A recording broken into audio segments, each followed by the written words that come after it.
বৃহস্পতিবার এ ছবি দেখেছে মালদা। সামান্য এক ভলিবল টুর্নামেন্টের উদ্বোধনে দেখা গেছে গোবলয়ের কায়দায় শক্তি প্রদর্শন। ভিড়ের মধ্যে দাঁড়িয়ে শূন্যে ফায়ার করা হয়েছে একের পর এক গুলি। ক্যান্সারে নেই আর ভয়, NCRI এ হবে এর জয়। আপনাদের ভরসা নেতাজি সুভাষচন্দ্র বোস ক্যান্সার হসপিটাল। কিন্তু 48 ঘন্টা কেটে গেলেও এই ঘটনায় এখনো কাউকে ধরতে পারল না পুলিশ। डॉक्यूमेंट्स तो उनको देने पड़ेंगे, then we will have to send it to DM office कि वेदर इट इज़ वैलिड और नॉट। उसके बाद हमको, क्योंकि डीएम ऑफिस में होता है मेन लाइसेंसिंग अथॉरिटी और वो लाइसेंसी है, तो we have to call them also and then we have to send it to the authority whether this is valid और नॉट। আমরা একটা কেস করেছি সেকশন 30 আর্মস অ্যাক্ট করে, আমরা এখনো ইনভেস্টিগেশন চলছে কি আমরা ইনভেস্টিগেশন জন্য সবাইকে ডাকছি কি কি পেপার আছে, কি ডকুমেন্ট আছে আর কার নামে আছে।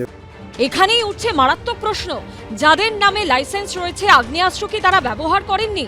একজনের আগ্নেয়াস্ত্র কি তাহলে অন্যের হাতে ছিল? যারা গুলি চালিয়েছিলেন তাদের কি আদৌ প্রশিক্ষণ ছিল? এমনটাও হতে পারে যে অন্যের নামে লাইসেন্স ফায়ার করছে অন্য কেউ। ওটা তো ইনভেস্টিগেশনের পার্ট আছে, ওটাই আমরা ডকুমেন্ট চাইছি কি, কিন্তু আমরা সিজ করে নিয়েছি সব ওয়েপন, আর যদি এরকম পাবো তো আমরা লাইসেন্স ক্যান্সেলেশন আর যে সিজার আছে ওটা থাকবে, আর যদি লাইসেন্স বাইরে থাকে তো অ্যাকর্ডিংলি আর্মস অ্যাক্ট के সেকশনস আপগ্রেড হয়ে যাবে।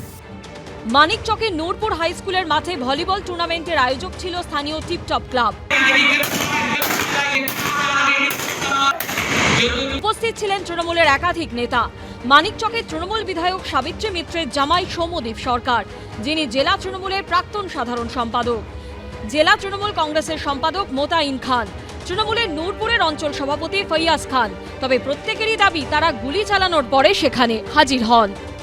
ওখানে অ্যারেস্ট হবে কি করে? তৃণমূলের নেতারা ছিল তো। লাইসেন্স বন্দুক রাখলেই এইভাবে প্রকাশ্যে ফায়ারিং করা যায়? তার তো লাইসেন্সের কন্ডিশন ভায়োলেশন হয়েছে।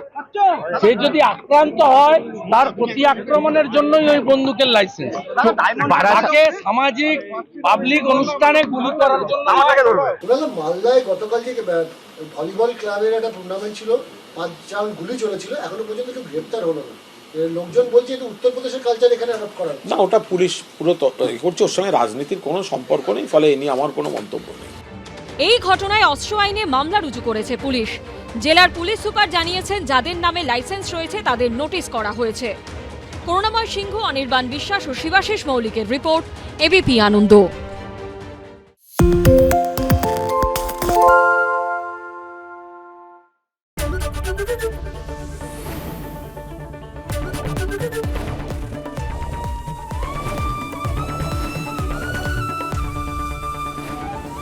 এবিপি আনন্দ, এগিয়ে থাকে, এগিয়ে রাখে।